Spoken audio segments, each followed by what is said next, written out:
बिहार में आज एक सवाल गूंज रहा था, आखिर नीतीश कुमार अचानक प्रधानमंत्री मोदी से मिलने दिल्ली क्यों पहुंच गए। ये मामला क्या सिर्फ विकास योजनाओं तक सीमित है या फिर नीतीश कुमार कहीं ना कहीं सम्राट मॉडल से नाखुश है, उभरती असहजता की कहानी छिपी है। खास तौर पर देखिए, जब बिहार जैसे जगह पर सम्राट मॉडल की चर्चा तेज हुई है तो सरकार के भीतर ही विकास के तौर तरीकों को लेकर अलग अलग सुर जो है वो सुनाई देने लगे हैं। अब ऐसे में ये आशंका जो है वो स्वाभाविक है कि क्या नीतीश कुमार मौजूदा मॉडल से पूरी तरह संतुष्ट नहीं है और क्या वे उत्तर प्रदेश के विकास मॉडल को नजदीक से समझकर बिहार के लिए नई दिशा तलाश कर रहे हैं। सूत्रों के मुताबिक जो खबर आ रही है वो ये है कि नीतीश कुमार की ये दिल्ली यात्रा केवल औपचारिक शिष्टाचार भेंट नहीं है प्रधानमंत्री के साथ, बल्कि नरेंद्र मोदी जी के साथ उनकी बातचीत का केंद्र बिंदु आगामी वर्षों के लिए बिहार में बड़े इंफ्रास्ट्रक्चर प्रोजेक्ट, केंद्र से मिलने वाली आर्थिक सहायता और प्रशासनिक मॉडल को बताया जा रहा है कि मीटिंग में ये सारी बातें हुई हैं।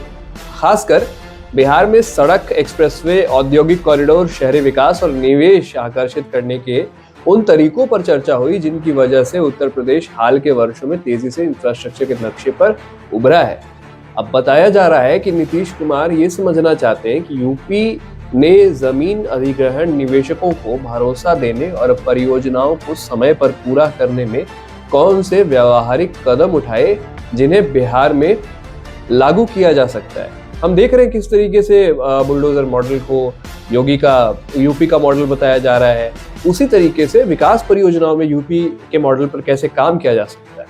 अब राजनीतिक जानकारों अब इसमें यह भी देखा जा रहा है कि इस मुलाकात के कई सियासी मायने भी हैं। अब एक तरफ जहां सरकार के भीतर अलग अलग विकास मॉडलों को लेकर चर्चा चल रही है, वहीं नीतीश कुमार एक ऐसा ठोस विजन पेश करना चाहते हैं जिससे ये संदेश जाए कि बिहार केवल घोषणाओं का नहीं बल्कि जमीनी विकास का राज्य बनने की राह पर है। सम्राट मॉडल को लेकर उठ रहे सवालों के बीच दिल्ली जाकर प्रधानमंत्री से सीधे नीतीश कुमार का संवाद करना, बात करना, मिलना, ये संकेत देता है कि मुख्यमंत्री खुद फैसलों की कमान अपने हाथ में रखना चाहते हैं और विकास के एजेंडे पर किसी भी तरह का भ्रम नहीं चाहते। कोई भी कॉम्प्रोमाइज नीतीश कुमार बिहार को लेकर करते हुए नहीं दिखाई दे रहे। दिल्ली में हुई बातचीत के दौरान ये भी संकेत मिले हैं कि बिहार के लिए कुछ बड़े केंद्रीय प्रोजेक्ट्स को हरी झंडी भी मिल सकती है, जिसमें नेशनल हाईवे के विस्तार, रेलवे का इंफ्रास्ट्रक्चर, लॉजिस्टिक हब और स्मार्ट सिटी से जुड़े हुए नए प्रस्ताव शामिल हैं। यूपी मॉडल से प्रेरित होकर बिहार में एक्सप्रेसवे, संस्कृति, औद्योगिक पार्क और निवेश अनुकूल नीतियों पर जोर दिया जा रहा है। हालांकि सवाल ये भी है कि क्या बिहार की सामाजिक, आर्थिक, जमीनी हकीकत यूपी जैसी नीतियों को उसी तरह स्वीकार कर पाएगी या फिर उसके लिए एक अलग रणनीति की जरूरत होगी। विचार लाइव देख रहे थे आप। मेरा नाम है विकास सिंह। धन्यवाद।